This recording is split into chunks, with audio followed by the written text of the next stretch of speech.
Olá, gente, sejam muito bem-vindos a mais um encontro nosso em nossa sala de leitura. Tivemos um probleminha na transmissão anterior, mas me digam aí agora, como que está? Estão me vendo bem? Estão me ouvindo bem? Deixa eu aumentar aqui o meu retorno, deixa eu ver se eu me ouço aqui. Tem um atrasinho. Ó, aqui tá excelente, viu?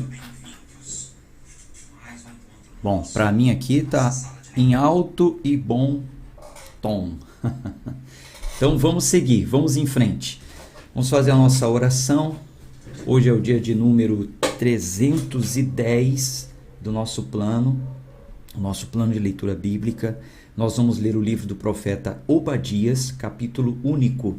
E sempre, quando iniciamos um novo livro, eu entrego para vocês uma visão panorâmica, uma visão geral do propósito do livro, um contexto histórico, o seu autor, a sua contribuição bíblica e o que nos espera, ou o que podemos esperar, com essa leitura. Oremos. Senhor, obrigado. Obrigado porque mais uma vez aqui estamos reunidos nesta sala de leitura, no nosso encontro diário com a Tua Palavra e consequentemente com o Senhor, porque essa é a palavra do Senhor. Fala o nosso coração, abre o nosso entendimento, oramos em nome de Jesus, que assim seja. Amém. Bom, o livro do profeta Obadias, ele é um livro que traz uma mensagem para uma nação pontual. A maioria dos livros dos profetas, com exceção de Jonas, também, Jonas, ele também traz uma mensagem mais ali para o povo de Nínive, Nínive, isso. E os outros livros, a maioria, como nós temos lido até aqui, falou contra a Babilônia, Egito, Tiro, Israel num todo, Israel reino do norte, Israel reino do sul.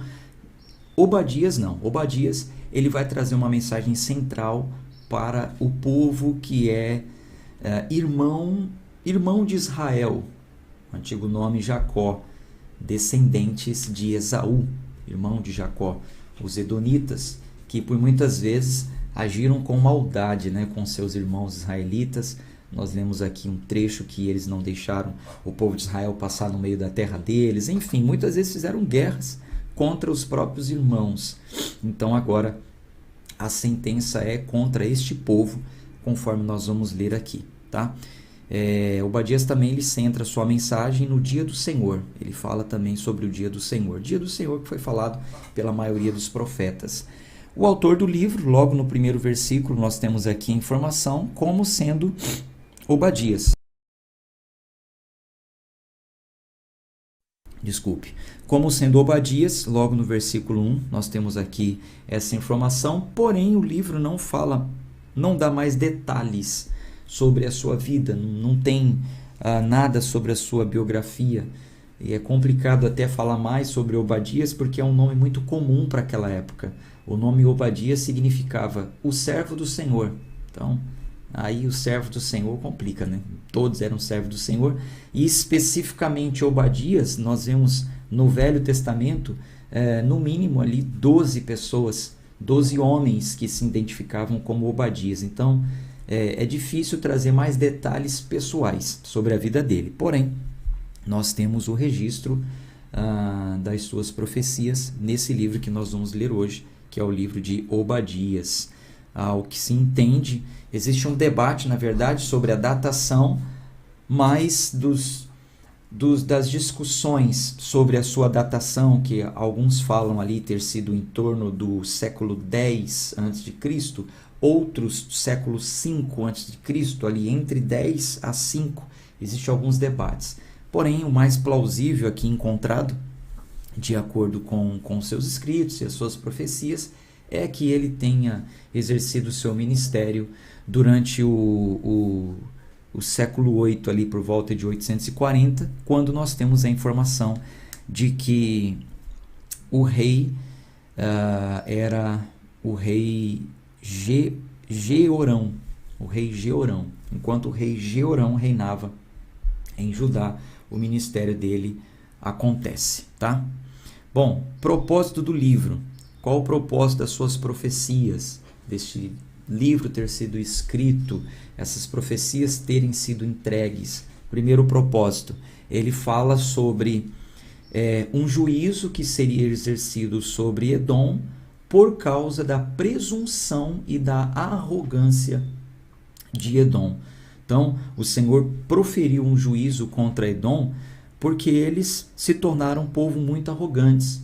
Eles achavam que a sua posição geográfica, a localização em que eles construíram a cidade deles, era uma localização que os beneficiava, né, por causa das suas montanhas e tal, e que eles jamais perderiam batalhas, jamais eles perderiam aquele lugar. Então se tornaram arrogantes por esta causa, e também eles tinham tratados diplomáticos, né, acordos com outras terras, então eles se garantiam nisso. A nossa localização e as nossas alianças são muito fortes, jamais seremos destruídos. A gente vai ler isso aí no discorrer da leitura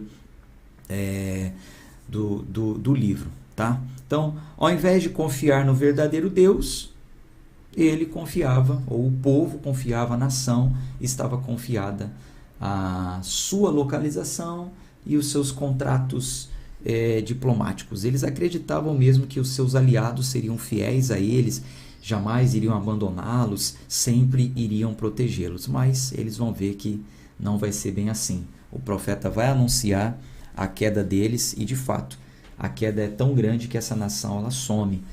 Essa nação, essa região aí dos Edonitas, ela desaparece.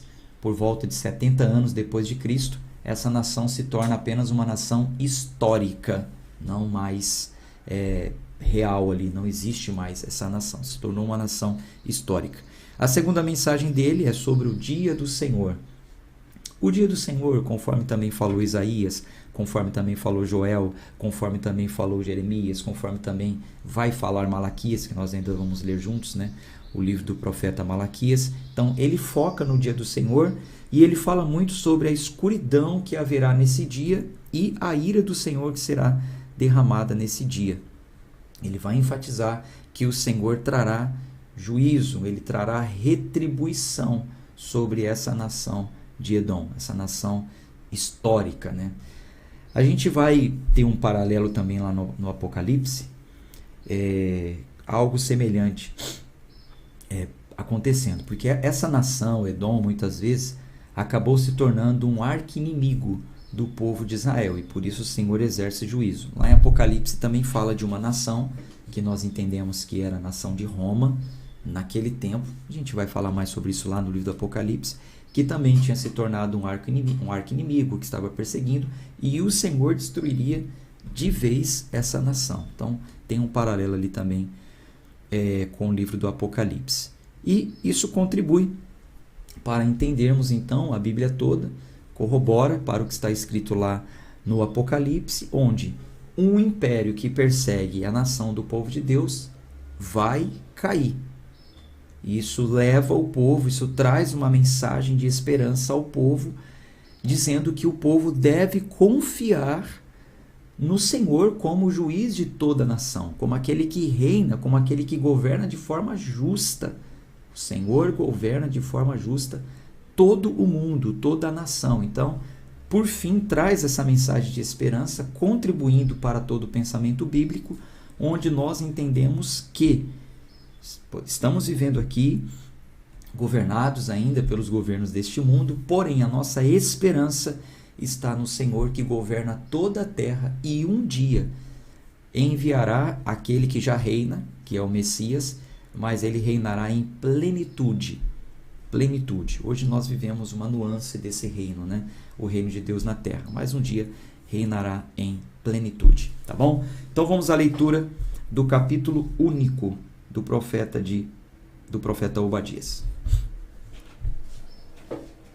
Não há muita coisa para a gente interpretar, porque a visão panorâmica já falou sobre tudo aqui. É um capítulo só.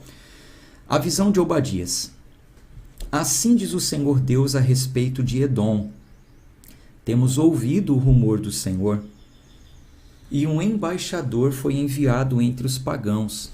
Levantai-vos e levantemo-nos contra ela em batalha. Eis que te fiz pequeno entre os pagãos. Tu és muito desprezado. O orgulho do teu coração te enganou. Vós que habitais nas fendas das rochas, cuja morada está nas alturas, vós que dizeis no seu coração, quem me derrubará no chão? Então veja que eles acreditavam que a posição geográfica deles era excelente. Habitavam entre rochas, né, nas fendas das rochas, em lugares altos, então ninguém vai nos derrubar, ninguém vai nos pegar.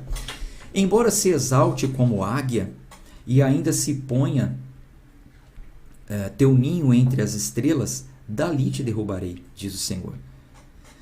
Se ladrões viessem a ti, ou assaltantes de noite, como estás destruído, não roubariam até que tivessem o suficiente? Se os vindimadores viessem a ti, não deixariam algumas uvas? Como as coisas de Esaú são procuradas, como suas coisas escondidas são procuradas. Todos os homens do teu pacto te levaram até a fronteira. Os que estavam em paz contigo te enganaram e prevaleceram contra ti. Aqueles com quem teu pão puseram Aqueles que comem o teu pão puseram armadilha debaixo de ti. Não há entendimento algum nele. Então, as suas alianças, as suas parcerias, né, os seus acordos diplomáticos vão cair por terra. Versículo 8. Não destruirei porventura naquele dia, diz o Senhor, os homens sábios de Edom e o entendimento do monte de Esaú? E os teus homens poderosos, ó Temã, ficarão desanimados para o fim, que todo o monte de Esaú pode ser cortado pelo abate. Por causa da tua violência contra o teu irmão Jacó, serás coberto de vergonha e exterminado para sempre. No dia em que ficaste do outro lado, quando estranhos levaram cativo suas forças e estrangeiros entraram por seus portões e lançaram sobre sorte Jerusalém, tu eras também como um deles. Mas tu não devias olhar com prazer para o dia do teu irmão, no dia em que ele se tornou um estranho, nem alegrar-te sobre os filhos de Judá no dia da sua destruição, nem falar com orgulho no dia de aflição.